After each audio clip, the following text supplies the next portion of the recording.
berdirinya NU itu atas restu 5 habaib. Pertama, Habib Abdullah bin Ali Al-Haddad Sangeng, karena beliau gurunya Kiai Hasyim Asy'ari dan gurunya Kiai Fadil Bangkalan. 2, berdirinya NU atas restu Habib Abu Bakar bin Husain As-Segaf Bangil. 3, Habib Husain Al-Haddad Jombang. 4, Habib Abu Bakar bin Muhammad As-Segaf Gresik yang Anda bilang tadi. 5, Habib Ahmad bin Abdullah As-Segaf. Bagaimana tanggapan Anda? Assalamualaikum warahmatullahi wabarakatuh. Sahabat pecinta channel Cinta Tasbih dimanapun kalian berada, semoga senantiasa selalu dalam keberkahan dan lindungan Allah Subhanahu wa Ta'ala. Amin ya Rabbal Alamin. Dalam cuplikan tersebut ada sebuah video, yaitu Habib Bahar yang telah menceritakan ataupun menyampaikan, kalau nggak salah itu di dalam ruang persidangan, di mana Habib Bahar menceritakan tentang asal usul Nahdlatul Ulama, di mana yang membuat restu dari organisasi terbesar Nahdliyin, Nahdlatul Ulama, yaitu adalah berkat dari restu para kaum habaib. Nah, ini sungguh sangat menarik apa yang telah kita dengarkan dari penyampaian yang disampaikan oleh Habib Bahar tersebut. Namun kali ini akan dibantah oleh Sayyid Zulfikar, yang mana akan menceritakan tentang penjelasan-penjelasan, benarkah para habaib itu adalah orang yang merestui mendirikan Nahdlatul Ulama. Oleh sebab itu, mari kita simak video berikut ini. Assalamualaikum warahmatullahi wabarakatuh. Pemirsa, saya beberapa waktu yang lalu mendapatkan sebuah video. Di dalam video tersebut ada seorang habib yang sedang berceramah. Beliau menjelaskan tentang berdirinya NU. Ya, jadi beliau menjelaskan dalam ceramahnya bahwa salah satu inisiator, ya, pencetus dan penggagas NU adalah seorang habib. Ya, berikut ini rekaman suaranya. Habib Muhammad bin Idris Al-Habsyi ini punya menantu. Mantunya yang bernama Al-Habib Muhammad bin Ahmad Al-Bakhtar Bondoso. Dan Habib Muhammad bin Ahmad Al-Bakhtar ini adalah salah satu pencetus daripada Nahdlatul Ulama. Nahdlatul Ulama waktu itu diciptakan, digagaskan oleh Habib Muhammad bin Ahmad Al-Bakhtar. Cuma karena memang Habib Muhammad ini keturunan orang Arab, waktu itu aturan daripada orang-orang Belanda dan Indonesia, seorang luar asing tidak boleh membuat satu firqah, tidak boleh membuat satu perkumpulan. Maka para habaib zaman daripada Habib Muhammad bin Ahmad Al-Bakhtar ini bermusyawarah bagaimana siapa yang kita tunjuk untuk menjadi ketua daripada Nahdlatul Ulama. Akhirnya tercetuslah Kiai Haji Hasyim Asy'ari. Kiai Hasyim Asy'ari ini tidak serta-merta begitu saja menerima. Begitu disuruh oleh Habib Muhammad bin Ahmad Al-Bakhtar untuk menjadi ketua Nahdlatul Ulama, ditolak. Nggak mau ya Habib, tidak mau, hormat kepada habaib. Sampai 3 kali, akhirnya yang sudah sama kita tahu bahwasannya Kiai Haji Hasyim Asy'ari itulah yang pertama menjadi pimpinan Nahdlatul Ulama. Beb, semua kok dicaplok, semua kok diklaim. Mulai kapan NU didirikan oleh habaib itu, mulai kapan? Inisiatornya habaib, pendirinya habaib itu mulai kapan? Saya dari dulu baru kali ini dengar. Gak ada. Kemarin pesantren Sidogiri diklaim didirikan habaib. Kemudian yang pertama kali dakwah di Indonesia, di Nusantara ini habaib. Nah, sekarang NU didirikan oleh habaib, inisiatornya habaib. Ini semuanya sudah gak bener ini, gak bener ini. Semuanya diklaim, diakui, semuanya walawi. Kalau alasannya dulu para habaib nggak boleh bikin perkumpulan, ini juga nggak masuk akal. Kenapa nggak masuk akal? Nah itu selisih berapa tahun? 2 tahun kan akhirnya ada Robito Alawiyah, ada Al-Irsyad. Jadi nggak mungkin kalau orang-orang Arab itu susah mendirikan perkumpulan, itu nggak mungkin. Wong dulu orang-orang Arab itu banyak kok yang jadi kapiten. Itu sebuah apa ya? Jadi orang-orang Arab diangkat, dikasih jabatan, ya, dikasih pangkat oleh Belanda.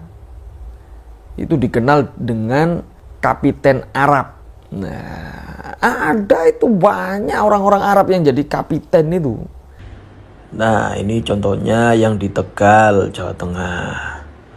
Ini di Pekalongan, di Banjarmasin, Barabai, Kalimantan, Manado, ya. Nah, ini di Pasuruan. Justru sebenarnya orang-orang pribumi, lebih-lebih para kiai, ya, itu sangat susah sekali untuk mendirikan sebuah perkumpulan. Gak gampang loh mendirikan NU. Itu Kiai Hasyim itu malah sering dimata-matai dulu dan berkali-kali didatangi oleh Belanda. Pernah suatu ketika, ini kalau nggak salah di tahun 1913, saya pernah baca Kiai Hasyim sempat didatengin oleh Belanda, dibujuk, dirayu supaya bisa kerjasama dengan Belanda. Ditawarin, dikasih penghargaan, dikasih medali dari emas apa perak gitu loh. Ya. Tapi Kiai Hasyim nggak mau. Kiai Hasyim Asy'ari ini menolak dan malah langsung bergegas mengumpulkan semua santrinya. Di situ beliau mengatakan bahwa dulu Rasulullah itu juga pernah dipanggil oleh kakek beliau Abdul Muthalib, itu menyampaikan kepada baginda Nabi bahwasannya pemerintahan jahiliyah di Mekah itu memutuskan dan memberikan penawaran-penawaran kepada baginda Nabi. Apa? Ada 3 yang ditawarkan kepada Nabi. 1, kedudukan jabatan yang tinggi. 2, harta yang melimpah. Dan yang ketiga adalah gadis-gadis yang cantik. Ini ditawarkan kepada baginda Nabi Muhammad SAW. Tapi apa jawab Nabi? Nabi menolak. Nabi Muhammad menolak dengan mengatakan, demi Allah, jika mereka meletakkan matahari ada di tangan kananku dan bulan ada di tangan kiriku, demi Allah aku tetap menolak. Aku tidak akan pernah berhenti untuk berjuang. Aku akan terus-menerus berjuang agar cahaya Islam terang benderang merata di mana-mana. Atau aku gugur lebur menjadi korban. Maka kamu semua anak-anakku, para santri, hendaknya bisa menjadikan Nabi Muhammad SAW, hendaknya bisa mentauladani Nabi Muhammad SAW dalam menghadapi dan menyikapi berbagai macam persoalan. Ini yang disampaikan oleh Kiai Haji Hasyim Asy'ari kepada santri-santrinya. Jelas teman-teman apa yang telah disampaikan oleh Sayyid Zulfikar, bahwasanya berdirinya NU kalau dilihat dari sejarah, lebih dulu mana NU sama Robito Alawiyah.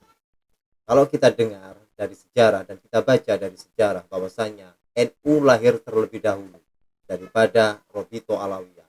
Nah, anehnya apa yang telah disampaikan oleh Abdul Bahar bahwasanya berdirinya NU itu adalah berkat dari restu dari kaum Habaib.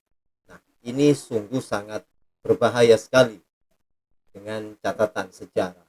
Sangat berbahaya apabila masyarakat yang kurang paham tentang masalah sejarah ini akan terjerumus ke dalam kesesatan sejarah.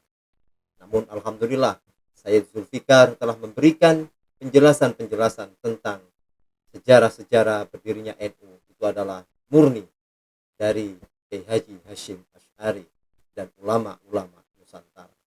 Baiklah, kita simak lanjut video berikut ini. Nah, dari sini kan kelihatan berbeda siapa yang mau menerima medali, siapa yang tidak mau. Siapa yang mau kerjasama dengan Belanda, dengan siapa yang tidak mau, kan begitu. Kemudian ini ada beberapa dokumen ya, dokumen penting ya, bisa dilihat.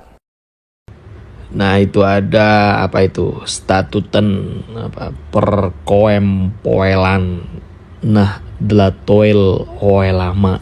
Nah itu ya,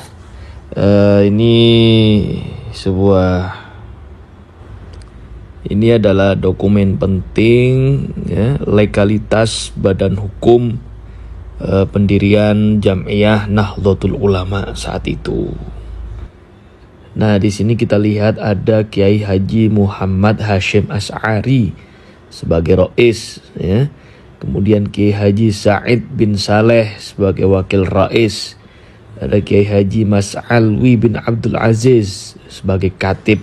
Kemudian ada Kiai Haji Abdullah bin Ali, Haji Hasan Gipo, Haji Ahjab, Haji Ihsan, Muhammad Sadiq, Haji Saleh Samil. Nah ini ya, nama-nama orang yang pertama kali menghadap ya, menjadi anggota yang pertama kali.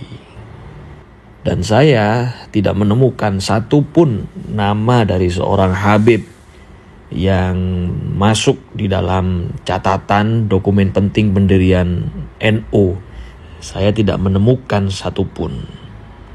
Nah, berikutnya, kalau misalnya orang Arab itu sangat dilarang untuk mendirikan sebuah perkumpulan, ini nggak masuk akal.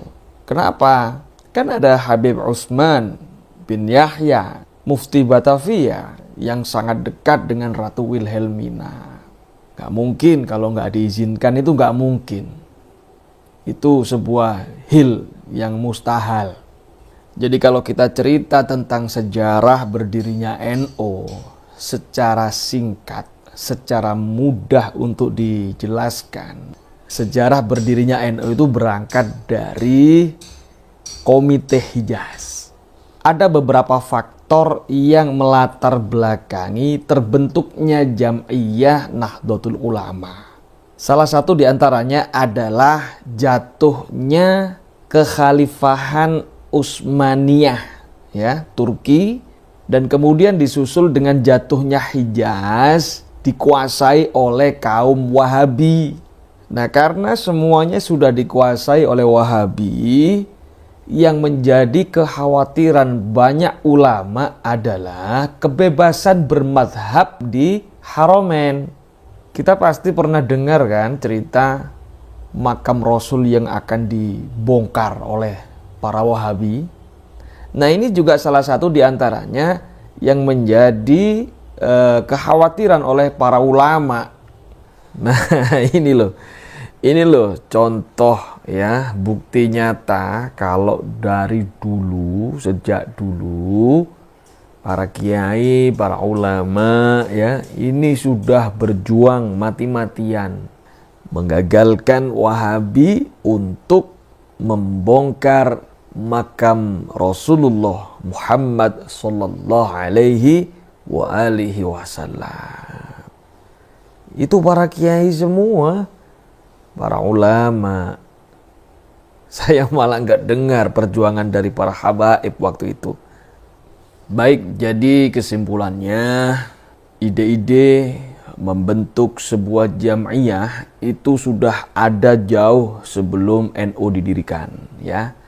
Setidaknya pada tahun 1924 Kiai Haji Wahab Hasbullah sudah menyampaikan ide seperti ini kepada beliau Kiai Haji Hashim Asy'ari. Akan tetapi waktu itu beliau Kiai Hashim tidak serta-merta langsung mewujudkan, tapi harus istikharah dulu. Beliau meminta pendapat, meminta pertimbangan dari seluruh tokoh, seluruh ulama, yang akhirnya kemudian mendapatkan restu dari kiai besar, seorang ulama besar, guru beliau sendiri, yaitu Syekhona Khalil Bangkalan yang memberikan tongkat dan tasbih kepada Kiai Hasyim Asy'ari. Ini adalah sebagai bentuk restu dari Allah untuk mendirikan sebuah jam'iyah Nahdlatul Ulama. Baik, itu saja yang dapat kami sampaikan. Mudah-mudahan ada barokah, guna dan manfaatnya buat kita semua.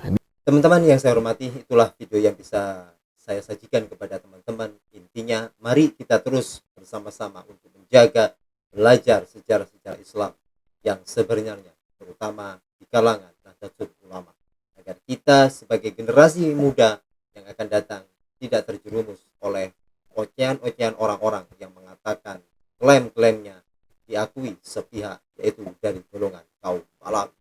Nah, bagaimanakah pendapat kalian? Tulis pendapat kalian di dalam kolom komentar. Terima kasih. Jazakumullah khairan katsira. Assalamualaikum warahmatullahi wabarakatuh.